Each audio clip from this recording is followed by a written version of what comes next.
You believe in accountable love?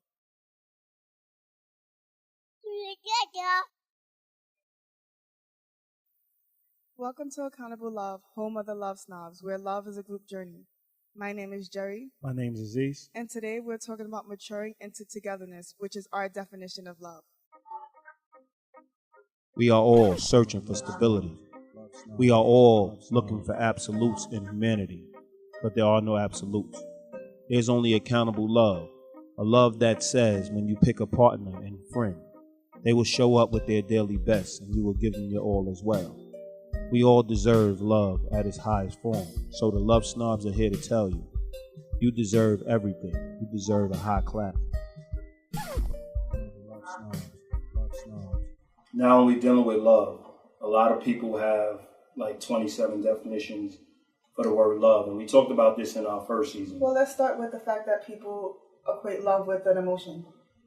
Yeah, I mean, that's really. I mean, there's a thousand definitions, yeah, but we talked about that in our first season regarding the emotion and love being a faith. Mm-hmm. But people have, there's just so many different definitions, and I think it's very simple. It's just maturing into togetherness, because when you think of love, when you think of love of self, you're thinking of, self-esteem, mm-hmm. confidence, yeah. Self-worth, standards. You think of things of that nature. But when you talk about loving another human being, you're talking about actually maturing to togetherness, meaning like it's not just all about you anymore. So the decisions you make aren't just dealing with who you are, but it's dealing with how it would affect everybody else around you. But let's be clear, though, we're talking about the love that also has conditions.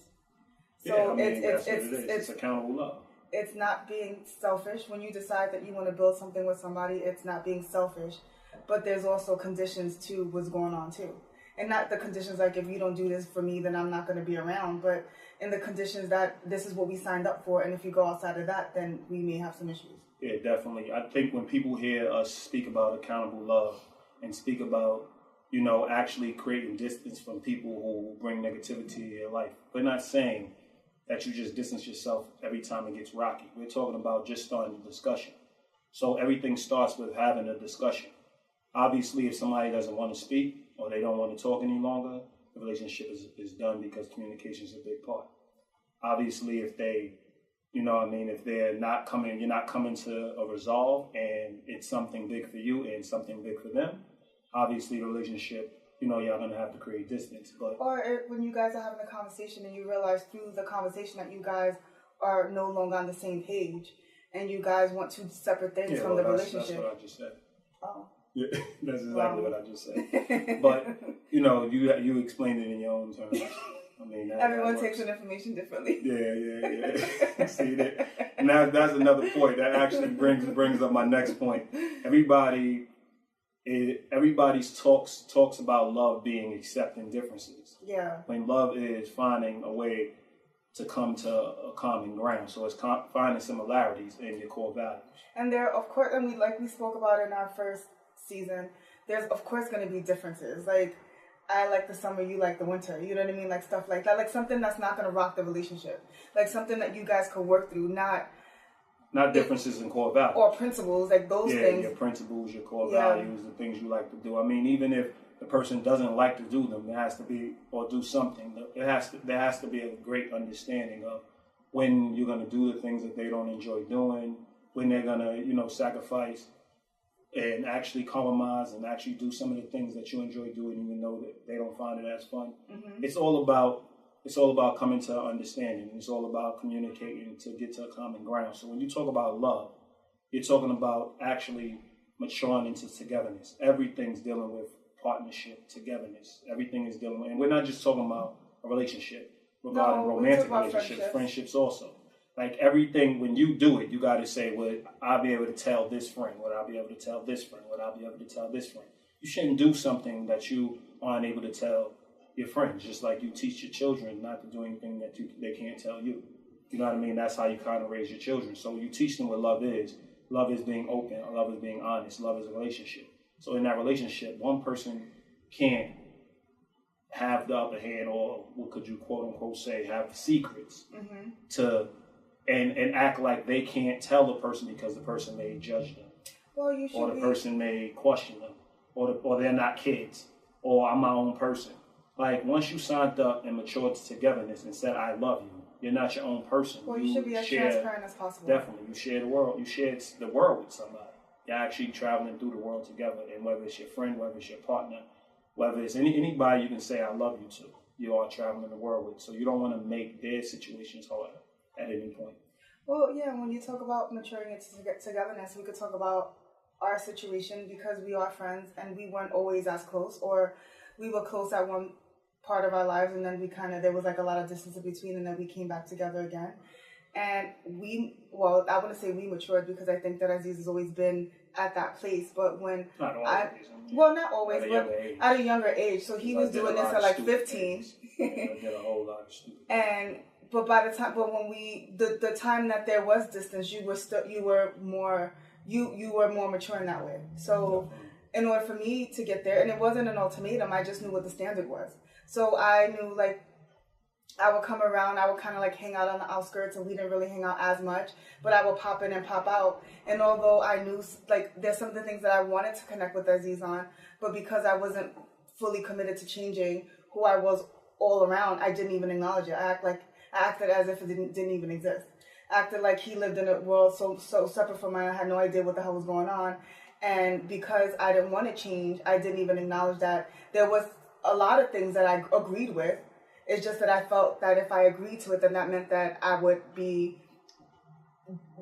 change the way that I was. And, you know, that you wouldn't even be who you are anymore. Well, yeah. When people hear change, I think change is kind of overused. Change is a regular thing. It can be a good thing, it can be a bad thing. Grow is different. Mm-hmm. You know, you wasn't in the place where you wanted to take in information to grow. You knew right from wrong. Absolutely. But you still wanted to do. But that's what I was going to say. Like, when you know better, you do better. So but you got to be clear on what you're saying. So I wasn't finished. Yeah, I wasn't finished. Thank you. Change is what it is. I know, but when I was giving my whole speech, it was about. It sounded like you were sitting in front of the TV, and I had a couple of circles going around, and change. You have to change. You have to change. It wasn't. It did sound like okay. No, I had to change, and I. No, I didn't. No. But you didn't ask me. But I said, and if we rewind the tapes, I didn't say you was asking me to change. I was saying that there were a lot of things that we had in common, but I didn't acknowledge it because I didn't want to change. I know you didn't want to change, so in turn, it seems like somebody else is asking you to change. But you didn't. I was clear on that. I was clear that you didn't ask me to change. I don't know if that was. I think Aziz clear. has luggage. But okay, let's be clear. For the record, Aziz did not ask me to change. It's just one of those things where you know better, you do better. So, you know, like you hear when you're younger, like, ignorance is bliss. Like, I just wanted to pretend I didn't know what the hell was going on, so I wouldn't acknowledge it, so I wouldn't make the necessary adjustments. So I'm using a different word right now. I mean, you could is that better? I'm not patronizing. I mean, this right here is in love right now because she's patronizing. Oh, I'll just use a different word, different adjustment. Just know, grow is it shows upward. Versus change. Change show, like, I can start drinking, I can start smoking, I can start punching women in the face. Changes all kinds of things. Agreed. Like, you change. But I wasn't finished what I was saying, and I think if I was finished with it doesn't even matter. These open-ended words. You're right. We're big on not using open-ended words. But I don't think change was an open-ended word. Change is open. It kind of was going with what I was saying. And I think if you took out the time to listen to the things that I was saying, you would have understood where I was coming from. Oh, so now I don't have active listening skills. I mean... If we rewind the tape, I got active listening skills. I gave you... Actually, I sat here when you said change the first time. When you said change the second time. When you said change the third time. I sat here, and I just was like seeing if you would change the words to now make it clear to the audience or whoever's listening that change didn't mean... Well, you said, Jerry, what do you mean by change? I could ask you a question. Yeah, thank you. You wanted me to be your therapist? Yes. Okay. What did you mean by change, Jerry? Well, actually... Yeah, I could have been Well, I finished my story. The whole point is that when you're not mature and when you're not in a place to grow... See, I mean, the thing is, like... I appreciate you bringing it up so I can use different words. So thank you. So when you are ready to grow, then you acknowledge certain things. But I think that when you're not ready to grow, you pretend that certain things are not happening around you so that you don't have that connection, because although you know what's right is not what you're ready for at that moment. I mean, and into your defense, we all fight with quality of life. You know, there's certain things like I love jump.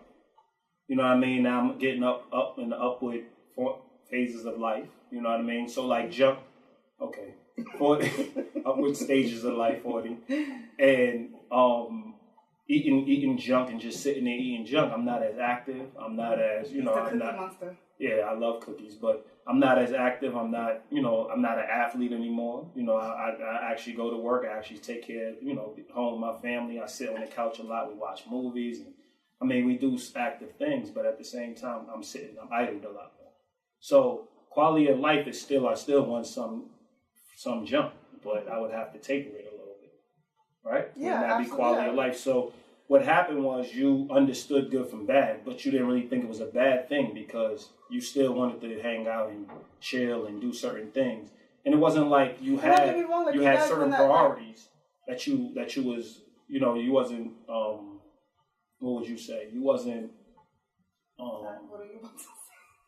You wasn't neglecting any of your responsibilities. No. So that's how you're looking at it. Like, I can go from place to place. I wasn't neglecting any responsibilities. Well, it was just I think the thing wasn't the hanging out. The thing was the mindlessness of things. Like, when you asked questions, you didn't have answers for those questions, and you played victim. Like, oh, I really don't want to talk about that. Or, like, you was in that phase of life. Well, I think I had a false sense of happiness, right? Like, I think it's one of those things where you create happiness with all these recreational things that may or may not, like you said, be the right thing for you. Although, like you said, I wasn't really neglecting anything else that was going on in my life. So in my mind, it's like, wow, well, why can't I indulge in certain things?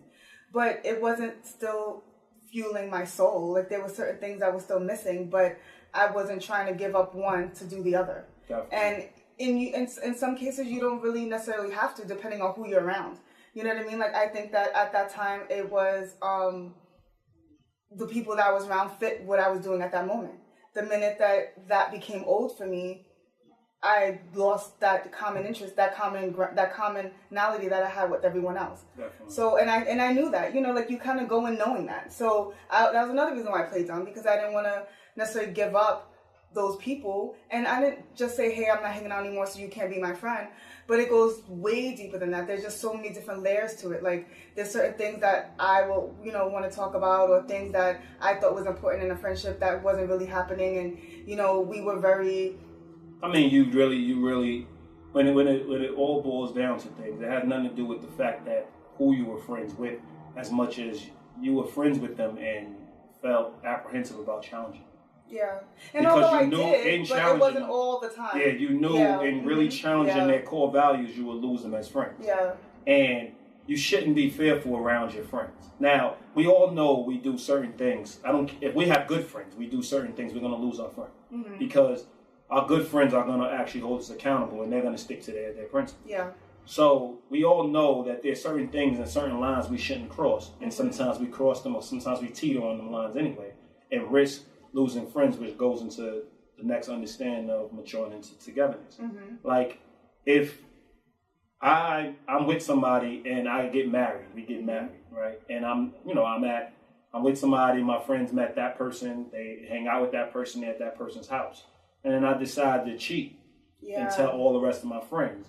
They have to come over every day. And look at your wife in the face. This is what I'm saying. Mm-hmm. That's an issue. This is what I'm saying. So when we look at maturing into togetherness, we always, we have this understanding, but we don't tell the wife. Yeah. Mm-hmm.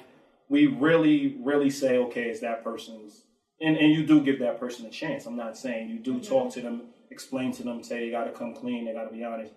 But the main thing is they were supposed to be honest about the way they was feeling from the jump. Absolutely. Before they even got to a place where they felt they needed to step out. Mm-hmm. But let's say they did step out without going through the whole Dr. Phil moments. Now they stepped out. Mm-hmm. Think how they just changed everybody's life around. Absolutely. And people think that that's their personal life. But when you marry somebody, you marry their friends, you marry their family. And when you make a move one direction, you change the dynamic of every relationship you're in. There's no way that their father is going to be happy with you. Mm-hmm. There's no way their mother is going to be happy with you. Mm-hmm. There's no way your mother may be happy with you because she can relate to a woman. Yes. There's no way your female friends may be happy with you. Your male friends may condone it because of the society we live in a little bit, but they feel uncomfortable to some extent knowing that they're around a different woman and they're around your wife at the same time as well. So it does put everybody at risk. And then when the truth comes out, and whoever tells the truth typically is the bad guy. Yeah. Do we not see anything wrong with that? Like, that person should have minded their business, and everybody else is upset with that person for shedding light and actually assisting that person in doing something that they weren't courageous enough to do. Handle it and deal with their reality. The reality is they trying to have several women at a time without looping the main person in their life in. Yeah. You know what I mean? You're well, not they even just rob their wife of their of a choice, you know, and that's wrong within itself. And again, like you said, it's not only are you robbing somebody else of their choices, but everyone else is, like you said, it's we're all one village. Definitely. So when you step out and do something outside of what you're supposed to do, it just makes things weird. Yeah, it makes things uncomfortable. And I mean, and let's even go back and rewind. Let's say you came to your friends and, you know, you were able to have a discussion with them before you even stepped out. Let's even go that route. A lot of people believe when you're in a relationship, there's certain things between your wife and you, which obviously we're not going to go 100%. I mean, obviously there are some things that, you know, like you don't have to tell your friends the different positions you're in. You know what I mean? There's certain things that are private, but for the most part, there's a lot of things that shouldn't be private, because how could your friends truly assist you if they have no understanding of the dynamic of the relationship? Yeah. They don't know what you spoke about. They don't know the things that y'all actually agreed to. You know what I mean? Because a lot of things, like, we can look at a victim. We can look at a person that's, like, we can look at, you know, making somebody the villain, make somebody the victim.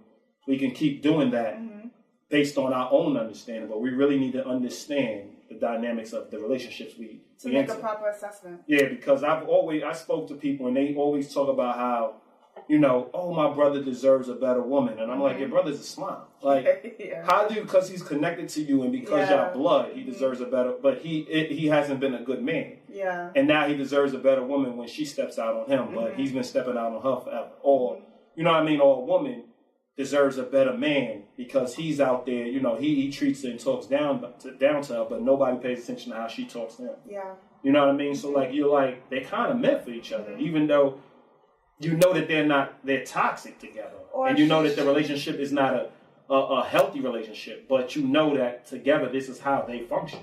Yeah, or she's super secretive and she's cheating emotionally and not really cheating, you know, physically. Like, those things happen within the relationship as well. Like, Definitely. It's not just the physical part of cheating. You know, she could be talking to some guy at work and don't even tell her, you know, her husband, or she has a separate bank account that her husband doesn't even know about. Like, things like that, you know. You just created a whole scandal. Oh, my. In case y'all know. But, yeah, like, I mean, you need to write on channel what is the channel say?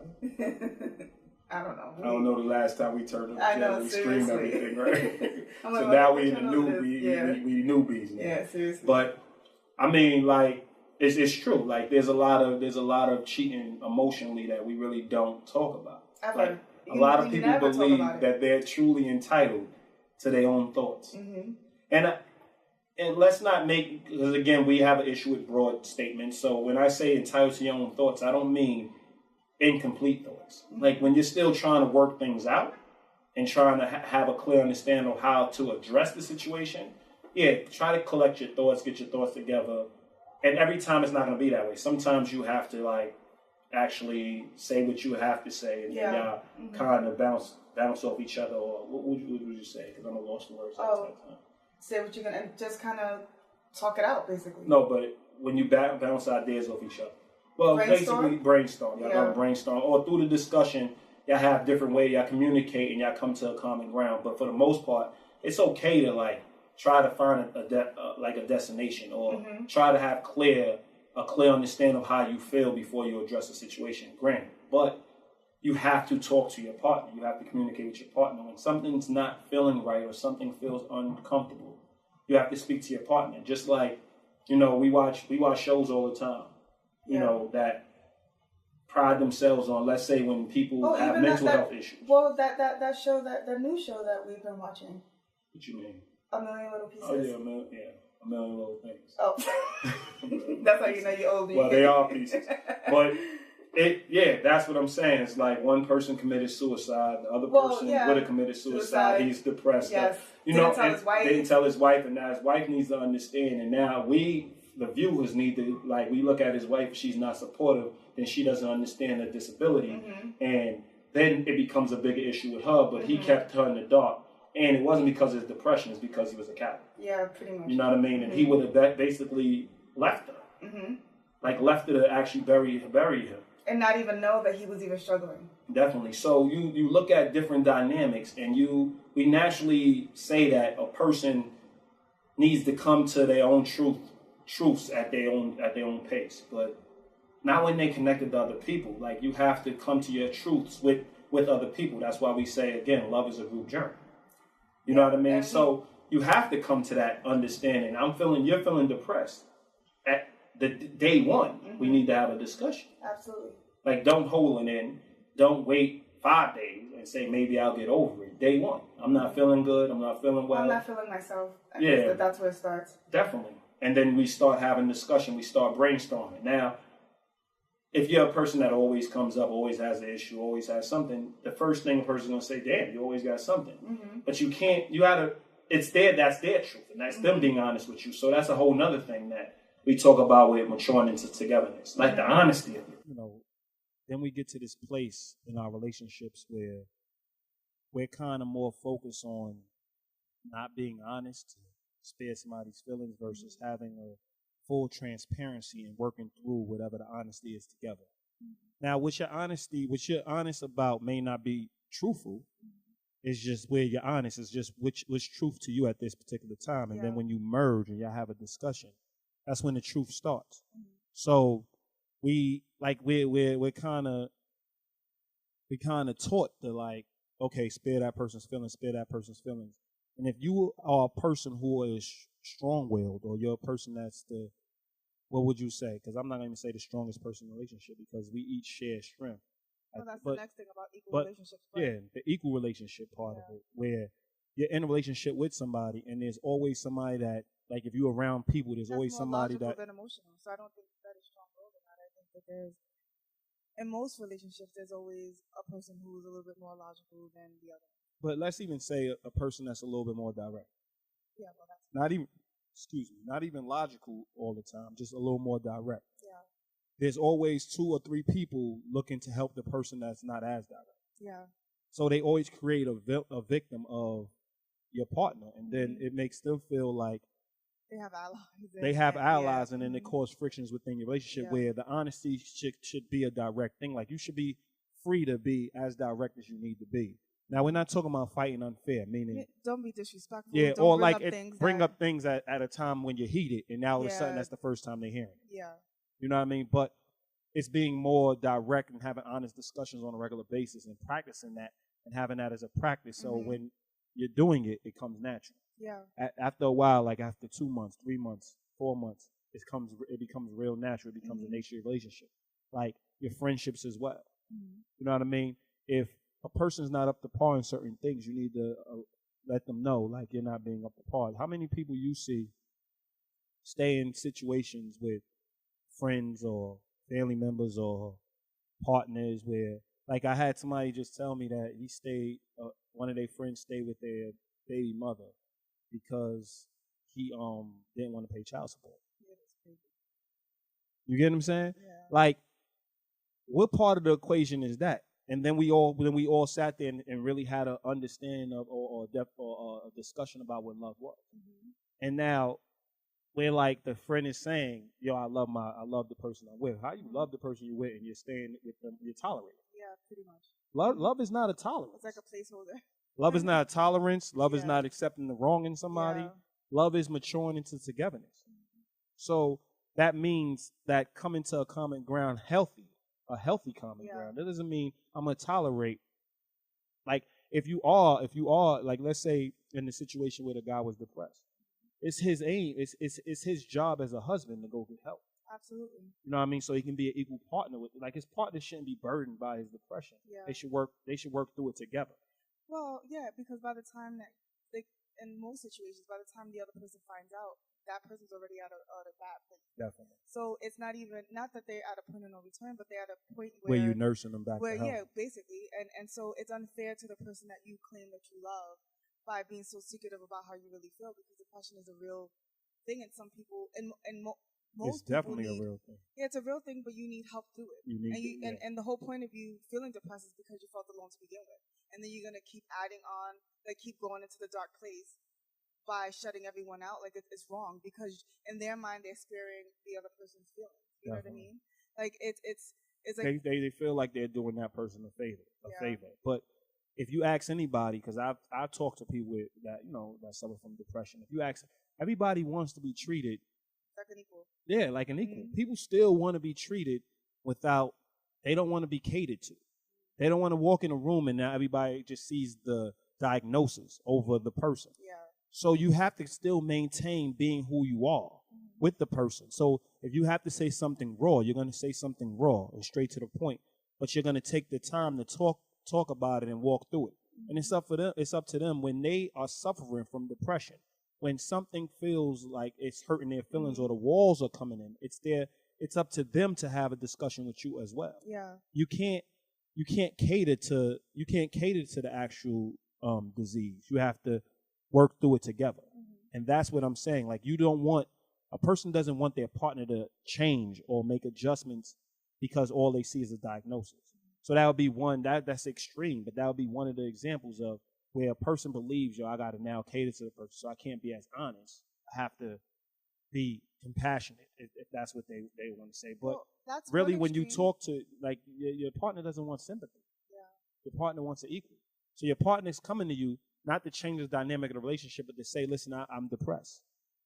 You know what I mean? So I need help, and I'm going to need you to be informed, like understand what this means. That I'm not feeling normal, so I may not seem the same, and things may be a little different, but just know I'm working through it. Definitely. You know, and we can work through it together. Yeah, and that's why I'm telling you. Yeah, and it's not just one of those things like, well, I told you, like, I'm sitting somewhere, not being myself and not being motivated, and I was like, I told you I was depressed already. You know what I mean? Definitely, like, you shouldn't use it as a crutch as well. It's really just to put the people that you love in a position to be able to help you. Yeah. And also to put yourself in a position to be able to help yourself. Because you can't get through it alone. Like Definitely. That's the reality. Like, you can't get through it. Like, I think we abuse the word compassion. We make that synonymous with love. And compassion is something when something's tragic, like somebody just passed away. There's certain ways you're gonna handle that. You know what I mean? When somebody just lost somebody, like lost their parent, there's certain ways you're gonna handle that. It's when it's tragedy, it's extreme. It's when it's tragedy. What we do on a regular basis is support.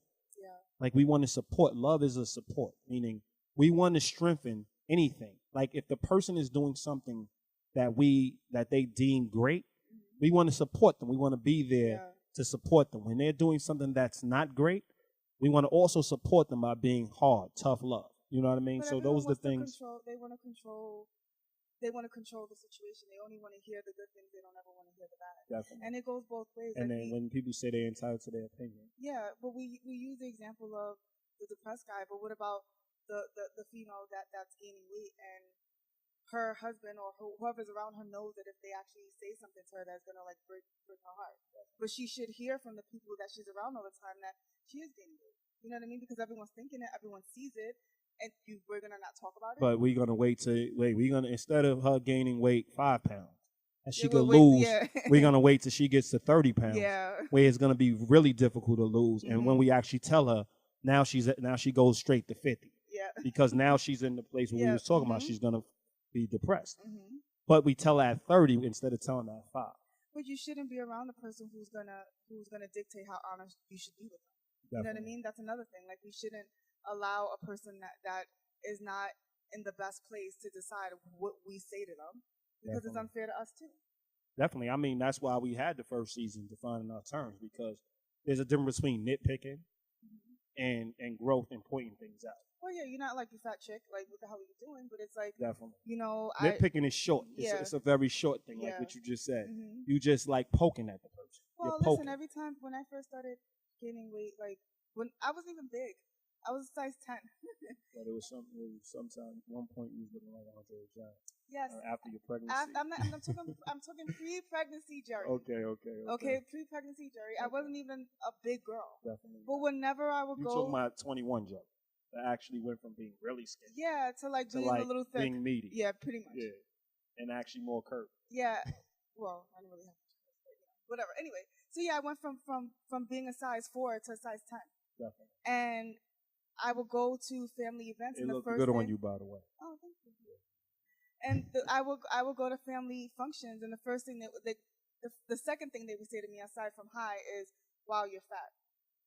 And and it made me feel away because I'm like, well, damn, hi, how are you? But my cousins were like a size 0, so of course, compared to them, I am bigger, but I was never fat. Definitely. So it's stuff like that. Like they had an opinion, and I'm happy that they were honest about how they felt. Definitely. But in that case, they were wrong. And no one was able to tell me anything different. Well, wasn't wrong. They weren't wrong yet. It started out. That's what we was talking about. It started out with honesty. They could have said, and hey, then it was up to you to now say, so what would be fat? Because I see fat as X, Y, and Z. That's what I'm saying. Like we are taught. Like the person says, okay, you're fat. They're expressing themselves. Their intention. Like we gotta look at their intentions. Well, their intentions to hurt you. So that's what I'm saying. Their intentions were because we're cousins. I can say what I want, how I'm going to say it. So but it was aunts and uncles. But the point is that it wasn't. It wasn't just cousins. No, it was everyone. Like I said my cousins were size 0.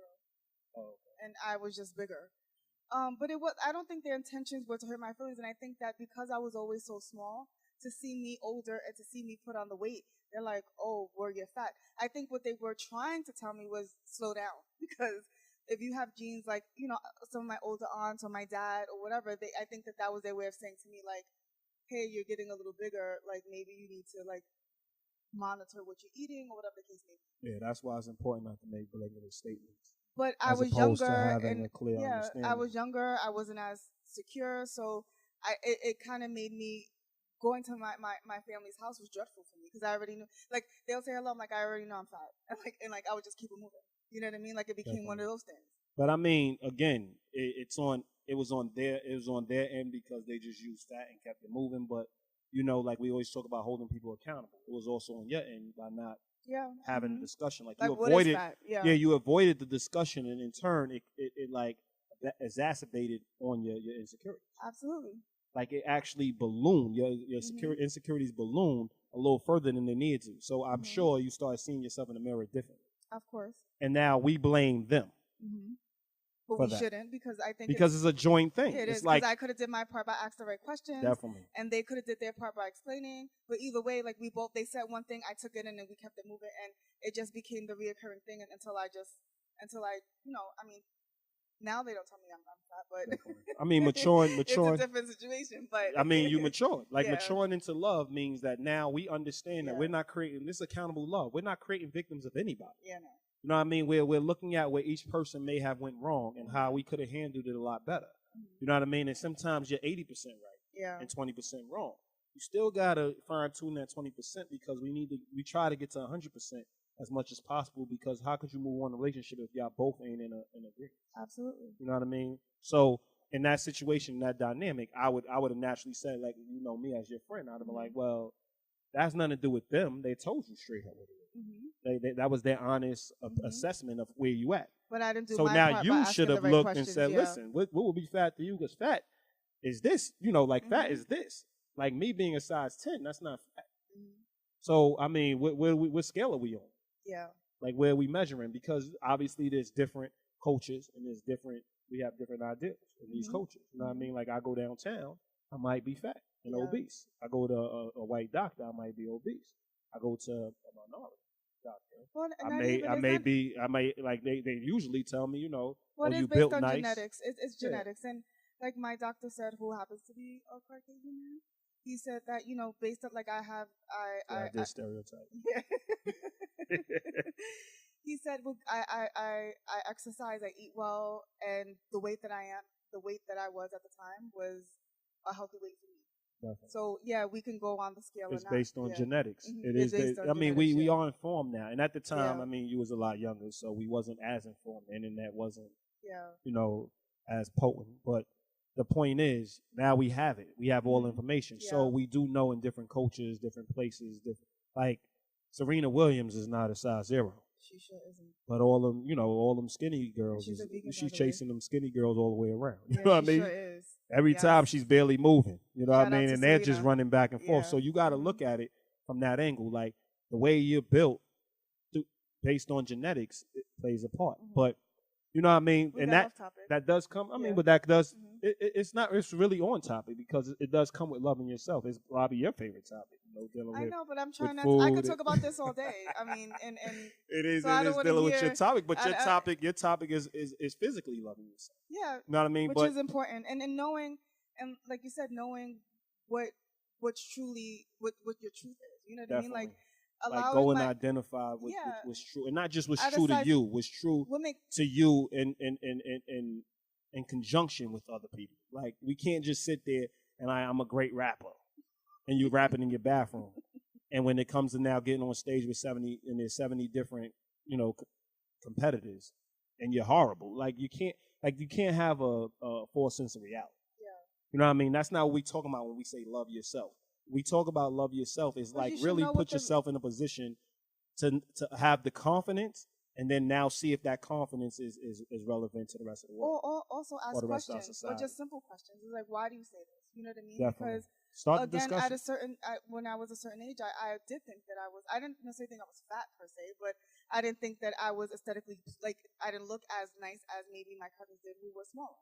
Definitely. You know, and it was something that I was self-conscious. Like, all my friends were really slim. So when I started to beef up a little bit, like, it compared to them, I was quote unquote fat, but I really wasn't. So I had a warped sense of reality, and it didn't take me. It took me until I was damn near 4 years ago for me to realize that I was crazy and that I had a warped sense of what was really happening. Yeah, it was a warped sense of reality, especially like when you really look at it. If the people that you are, let's say, more attracted to, they okay with it. Yeah. And then the people that you typically, are around, they're okay with it. And the people, like look at how many, like, your approval rate, and then look at all the people that you focus on, the people that don't approve. So your approval rate could be at like 80%, and you focus on the 20. But the thing is, so that's when it's a glaring self-esteem issue. It is, but the thing is, like, I think that as friends, sometimes, like, we don't necessarily give each other compliments. So no one really was like, "Hey, Jerry, your legs are really nice in those shoes." You know what I mean? Like, it wasn't one of those things. So, all I used to hear was the negative. You know what I mean? Like, I just heard that. You didn't pay attention to the negative because we always said, "Okay, you're pretty. Aside okay, from you're this. Aside okay, from the men masturbating on the train, like, no, seriously, like, it wasn't never like no one ever really. No, go ahead. No, but seriously, like, aside from, like, nobody really. I mean, yes, people did tell me I was pretty, but I'm not even talking about pretty. I'm talking about my size. Like, no one really, like, they'll say things like, "Oh, you thick," and I guess in the hood that means that you're nice. A+. Yeah, that means you're nice. So that is a compliment. I mean, it's just who you and I don't want to give the wrong message, because let's say the 20% are the honest people in your life, and the 80% are the people that's just catering to your insecurity. Then you might want to listen to you might have to listen to 20%. But what I mean by your approval rating, I'm saying it's people that actually sat down and explained why they feel the way they feel. Yeah. You actually have a clear, blanketed statements. So I'm saying there's a whole bunch of things, and that's a good point you made. And I mean, the overall understanding is catering to insecurities. Mm-hmm. That can't be a form of love. That people believe it's love, but that can't be love. Well, you're doing the person, the other injustice. Person, yeah, absolutely. Definitely doing them disservice. Because then they're gonna get around somebody else and then come home and be like, "Well, why you didn't ever tell me that?" You know what I mean? And I couldn't tell you. I couldn't do this, and then then we start talking about how we couldn't be honest, and then now you start questioning the relationship as a whole. So you go 5 years, 10 years, 15 years hanging with somebody that never told you stuff. Well, it's what we talk and it does make you assess the situation. So how is that love? Well, like we talked about in season 1 about the responsibility. Yeah. Love comes with a responsibility, and you're gonna tell someone something that they may not want to hear at that moment. You may have to check them on something. You may have to encourage them or hold them accountable for something that they said that they want to do and don't feel like doing it at that moment. Definitely. So you got to risk the argument. You have to risk it. Yeah, absolutely. Definitely. And those are the people that I want to be around now. Like, although, like, you and I, we argue like every other day, by the way. And although I know that, arguing is not the most fun. Most people would call it debating. Most people would sugarcoat it, but yeah, it's arguing. We have conflicting opinions. Yeah. And we're going back and forth. So, but I know that the things that Aziz is bringing to my attention is not easy for most people to bring to my attention. But he's willing to risk it all for me to see the point. And if I'm too stubborn enough to see that and get all crazy and start feeling myself and say, you know what, I don't need this, then he knows that he did his part and maybe we were just not meant to be friends. Yeah, but I mean, let's be clear on what really happens though. Love is. I mean, we do go back and forth, but love is taking the time. I sit there and I go back and forth with you for 2-3 hours. Yeah. If I have to. He does. Or I'll go back and forth with you for a half hour if you get it a little quicker, which doesn't happen a lot. So we go get longer and longer and longer. So it was like a 15-minute understanding. I mean, because you're fair for the camera. So now that that can be something. I mean, I was, but I'm willing to step up. And at the end of the day, I mean, the truth is the truth. That's where a lot of our bickering comes from, like the insecurity with the camera. So, you don't want to do certain things, or you could be a little bit of a control.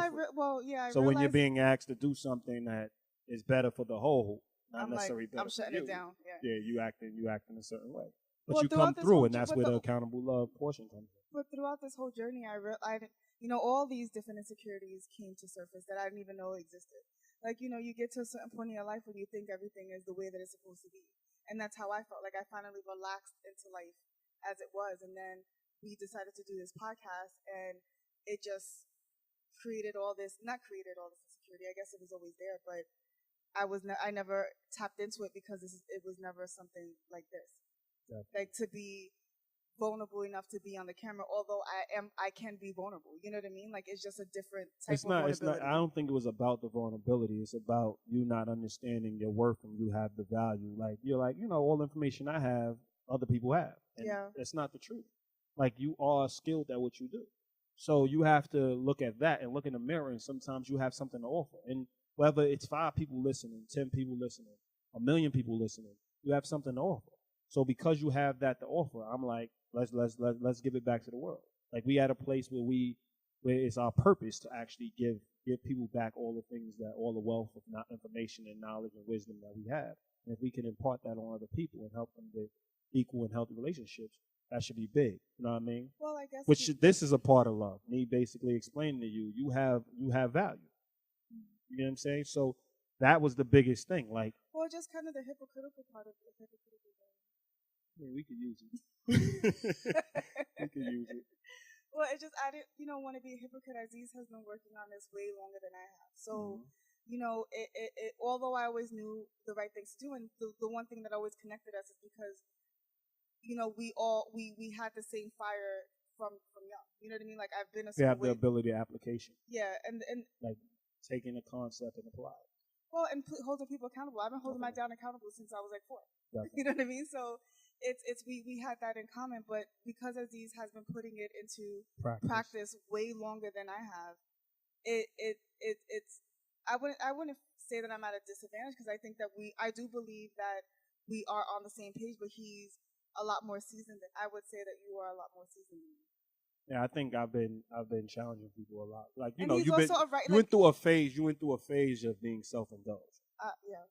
And then I always, even when I was like outside, quote unquote, committing criminal acts. Like, I wasn't a drug dealer, but I was violent and committing, violent acts. I still thought it was for the best interest of something. I just was misinformed, obviously. Yeah. But I was told, it protect your family, protect the block, protect your reputation. So those things, and protect your crew. I always thought, my crew need to be protected. We need a name, whatever. So I always thought it was for a greater good. Mm-hmm. Until that was all, like my glass house got broken into, what I mean? Where it was like, damn, that's not love. That's not support. These people, though I have the love for them, they can't possibly be my friends, and they actually okay with me doing the wrong thing. So I had to reevaluate my relationships. I had to reevaluate at a young age. Mm-hmm. So yeah, I have been doing it longer, but I think where your insecurity comes is that you have to practice it a lot more. Whereas me, it was something that was a little more innate, and a little more, it was natural, even though it's natural for you too, because we've both been like justice, principles. Definitely. We've always been like that, but you was a little more, you was quiet or something. Yeah, I was. You know what I mean? Like, you just used to grin and bear it. because, Yeah. you know, you did have self-esteem and insecurity issues where I was raised in an environment where open your mouth. Yeah, pretty much. And even if somebody punch you in it, open your mouth. Keep on Well, I had opening to your learn mouth. as an and adult to articulate express better. yourself. Yeah. Because, I mean, and it didn't come from just any place. You know what I mean? Like, I went to therapy when I was young because I used to hold everything in and I used to fight all the time. So I learned how to articulate and I fought less. You know what I mean? And then the more I learned how to articulate, the more emotionally intelligent I got. And then the more I could help people resolve their issues. And then it became a passion of mine to help people actually resolve their issues. And it's hard to get paid for it. You know what I mean? And that's how that works. So, you know, then I went to be a therapist and those things happen. But at the end of the day, I do want to help people without the restraints. Yeah. So, because you're more direct. It's yeah, not like, well, what does that make you feel? And what does that make you feel? Let's not belittle the. Some people need. You're right. I'm sorry. Some people need therapy. You're right. That was. Everybody has different ways of taking in information. Well, and we want to create the platform for people that love the direct, straight to the point, solution driven. Yeah, love snob type mentality where absolutely we're gonna say, take it in, apply it, throw out what you don't want, keep what you need, and apply it to your relationships and grow. But when you're talking about love, we're talking about what we're talking about what we have. We're talking about being equals, and we're talking about being clear on where each other's weaknesses are and each other's strengths. Like you was getting ready to say, I'm a writer, but I'm horrible with grammar. So I'm great with concepts, but I'm horrible with grammar. So I'm a writing by nature because I'm creative and I have a great understanding of word usage. And I mean, maybe I could have been a ghostwriter for a rapper, but I mean, I have horrible grammar. Yeah. So, you know what I mean? Or I hate reading out loud. Like, I can read the word remember in my, when I'm silently reading. But put me in front of a mic, reading something, I get sweaty, so there's insecurities with both of us. And it's something we're not strong at, but I know I'm not strong at that. So therefore, I'm like, if I can find somebody else that's going to do it, they're going to do it faster than I'm going to do it because we're going to get that along. But if I have to do it, I'm going to do it because I'm not scared to face the fear that's in front of me. You know what I mean? So that's what it was about with you. Your insecurity, obviously, right? Well, yeah, I agree. So, we kind of went on a tangent about us, but. Well, let's go back to the equal relationship, like you touched on that. Like, when most people think about equal relationships, they think about who's paying the rent, who's taking care of certain things at home, who's picking up the kids, and those sorts of things. Like, kind of breaking down the responsibilities of the actual relationship. Like, I wouldn't say the physical, but the financial and all that stuff. When we are speaking about equal relationships, we're also talking about the mental part of it, and knowing the spiritual part of it, making and knowing. Well, it's mainly the spiritual. Yeah, well, knowing that you belong. Like we were just listening to Beyonce upgrade you, and she was like, "Yeah, I upgraded you. Like, I belong here. Like, you belong with me, and all this other stuff." And it's like people are kind of afraid to kind of touch on that. You know what I mean? And a lot of people don't really self-praise. Like, they don't self-praise. They don't acknowledge that we're together in this because we're on the same page and we belong together. Definitely. Because I hold my weight and I bring this to the table, which is why we're connected. Definitely. And sometimes the person. Like sometimes you're the person's Beyonce in the group, and sometimes you're Kelly Rowland. But you got to be okay with that. Like you do have to be okay with the fact that she shines, but as she shines, y'all all win. Yes. You know what I mean? She handled her business by herself. So obviously, but they was a nice group. Yes. They was a really nice group. I kind of like them better as a group, but they was a nice group. So. Those are the things that people need to look at. It's just like, when I'm a basketball player, so we always use basketball analogies. But, like LeBron, when he comes to your team, you second fiddle. Yes. Right? Automatically. You know what I mean? And it's okay for certain people not to want to play with him. But when you do play with him, you got to understand you're second fiddle. Yeah. Like, you can't be potting on the bench. You're not going to get a championship without accepting the fact that you're second fiddle. Yeah. Once you're now combative and because that's a relationship that has to be nurtured and has to be formed, and you have to have a clear understanding of where you at. Well, the you same way you transfer, definitely the same way you transfer that from off the court to a real relationship. That's just what it is. You have to know. Sometimes you're married to somebody who has a lot more to offer. You're friends with somebody, and not more to offer, but they're in the front. They're the leader. They're usually in the front, and you're usually compared to them. But at the same time, you know what you bring to the table, because without you, a screw is loose. Yes. because like without my team, I'm not as strong as I am individually. And every part matters.